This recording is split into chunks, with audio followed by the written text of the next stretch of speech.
ഇംഗ്ലണ്ടുമായുള്ള രണ്ടാം ടെസ്റ്റിൽ ഇന്ത്യ ശക്തമായി തന്നെ തിരിച്ചടിച്ചിരിക്കുകയാണ്. അഭിമാന പോരാട്ടത്തിനിറങ്ങിയ ഇന്ത്യ 106 റൺസിനാണ് ഇംഗ്ലണ്ടിനെ പരാജയപ്പെടുത്തിയത്.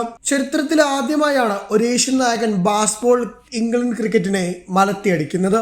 ചരിത്ര നേട്ടവും ഇതിലൂടെ രോഹിത് ശർമ്മ സ്വന്തമാക്കുകയും ചെയ്തു.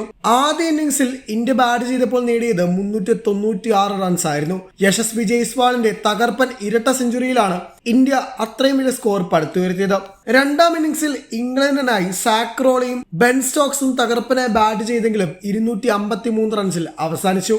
മൂന്നാം ഇന്നിംഗ്സിൽ ഇന്ത്യ ആകട്ടെ 255 റൺസിന് അപ്രതീക്ഷിത പുറത്താകലും നേരിട്ടു. എന്നാൽ മറുപടി ബാറ്റിംഗിനിറങ്ങിയ ഇംഗ്ലണ്ടിന് 292 റൺസ് മാത്രമേ നേടാനായുള്ളൂ.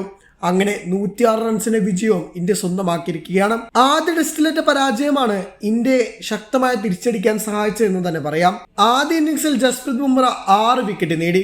രണ്ടാം ഇന്നിംഗ്സിലാകട്ടെ 3 വിക്കറ്റ് നേടി മികച്ച പിന്തുണ നൽകുകയും ചെയ്തു.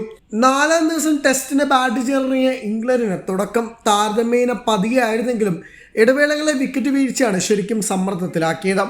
സാക് റോളി മാത്രമാണ് അർദ്ധ സെഞ്ചുറി നേടിയത്. ബെൻ ഫോക്സും ടോം ഹാർട്ടിയും ചേർന്ന് അവസാന ഓവറുകളിൽ വിജയം ഉറപ്പിക്കുമെന്ന് വിചാരിച്ചെങ്കിലും അതുണ്ടായില്ല. ക്യാപ്റ്റൻ ബെൻ സ്റ്റോക്സിന്റെ റൺഔട്ടും മത്സരത്തിൽ നിർണായകമായി.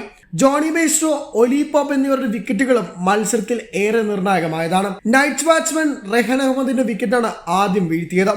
അക്ഷർ പട്ടേലിന്റെ പന്തിൽ LBW ആണ് റിഹാൻ അഹമ്മദ് ആയത്. പിന്നീട് മത്സരത്തിൽ ഇടവേളകളിൽ വിക്കറ്റ് വീഴ്ത്താൻ ഇന്ത്യ മറന്നതുമില്ല. മത്സരത്തിൽ ഇന്ത്യയെ സംബന്ധിച്ചിടത്തോളം പ്രധാന വെല്ലുവിളി ബാറ്റിംഗ് തന്നെയായിരുന്നു. എന്നാൽ നാലാം ഇന്നിംഗ്സിൽ ശുഭ്മാൻ ഗില്ലിന്റെ തകർപ്പൻ സെഞ്ചുറിയാണ് ഇന്ത്യയെ രക്ഷിച്ചത്. 144 പന്തിൽ 104 റൺസാണ് താരം നേടിയത്. ഈ വിജയത്തോടുകൂടെ 5 ടെസ്റ്റുകളുടെ പരമ്പരയിൽ ഇന്ത്യ 1-1 സമനിലയാക്കിയിരിക്കുകയാണ്. ആദ്യ ടെസ്റ്റിൽ അത്യുജ്വലമായ വിജയം ഇംഗ്ലണ്ട് സ്വന്തമാക്കി. രണ്ടാം ടെസ്റ്റിൽ അതേ നാണയത്തിൽ തന്നെ ഇന്ത്യ തിരിച്ചടിക്കുകയും ചെയ്തു.